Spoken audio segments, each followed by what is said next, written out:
ભારતના પશ્ચિમમાં કાઠિયાવાડની ગોદમાં એક એવું સ્થાન વસેલું છે જ્યાં દરેક પગલું એક યાત્રા છે અને દરેક શ્વાસમાં છે એક દિવ્ય અનુભૂતિ. આ માત્ર એક પર્વત નથી, આ છે શ્રદ્ધા, સંઘર્ષ અને આત્મશક્તિનું પ્રતીક. આ છે ગિરનાર.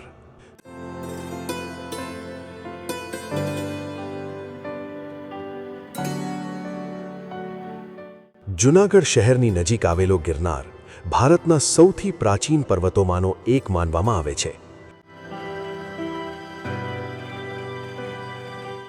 વિજ્ઞાન કહે છે આ પર્વત 22 કરોડ વર્ષ જૂનો છે, પણ લોકો માટે આ પર્વત માત્ર પથ્થર નથી, આ છે ભગવાનનું નિવાસસ્થાન.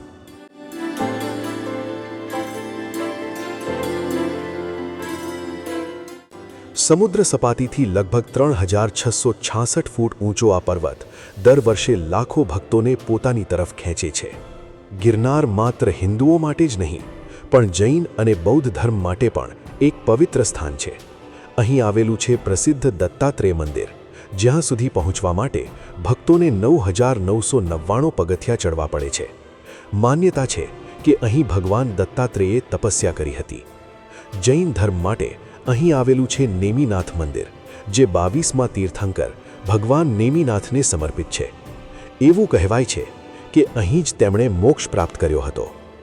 9999 પગથિયાં સાંભળવામાં સરળ લાગે, પણ ચડવામાં જીવનનો સૌથી મોટો ચેલેન્જ બની જાય છે. સવારના 3 વાગે શરૂ થતી યાત્રા ધીમે ધીમે સૂર્યોદય સુધી એક આધ્યાત્મિક સફર બની જાય છે. દરેક પગથિયા સાથે તમારી શક્તિની કસોટી થાય છે. અને અંતે જ્યારે તમે ટોચ પર પહોંચો છો, ત્યારે તમને મળે છે શાંતિ, સંતોષ અને એક અદ્ભુત આનંદ. ગિરનાર માત્ર ધાર્મિક સ્થાન નથી, આ એક પ્રાકૃતિક ખજાનો છે.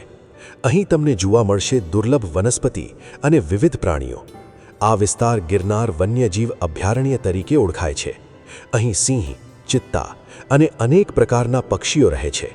સવારના સમયે જ્યારે ધુમ્મસ પર્વતોને ઢાંકી લે છે, ત્યારે આ દ્રશ્ય સ્વર્ગથી ઓછું લાગતું નથી.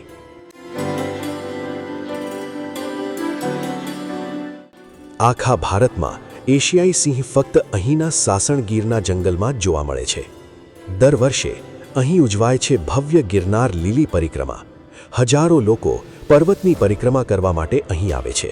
આ મેળો માત્ર એક તહેવાર નથી, આ છે ભક્તિ અને એકતાનો ઉત્સવ. અને અહીંની સચ્ચાઈ એ છે કે લીલી પરિક્રમા જંગલ વચ્ચેથી થતી હોવા છતાં એક પણ સિંહ ભક્તોને નુકસાન નથી પહોંચાડતા.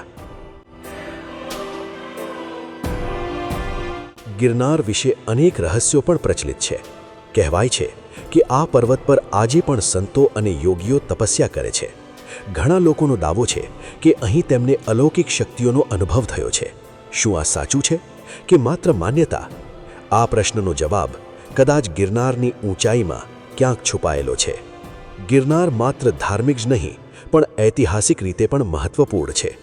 અહીં મળી આવેલ છે અશોકના શિલાલેખ, જે દર્શાવે છે કે મૌર્ય સામ્રાજ્યનો પ્રભાવ અહીં સુધી હતો. આ શિલાલેખો આજે ઇતિહાસની સાક્ષી આપે છે. ગિરનાર ચડવું માત્ર યાત્રા નથી, આ છે એક પરીક્ષા. અહીં તમે માત્ર પર્વતને નહીં, પણ તમારા જાતને જીતો છો.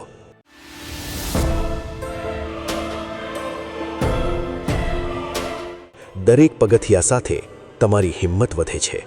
ગિરનાર એક પર્વત નથી, એક અનુભવ છે.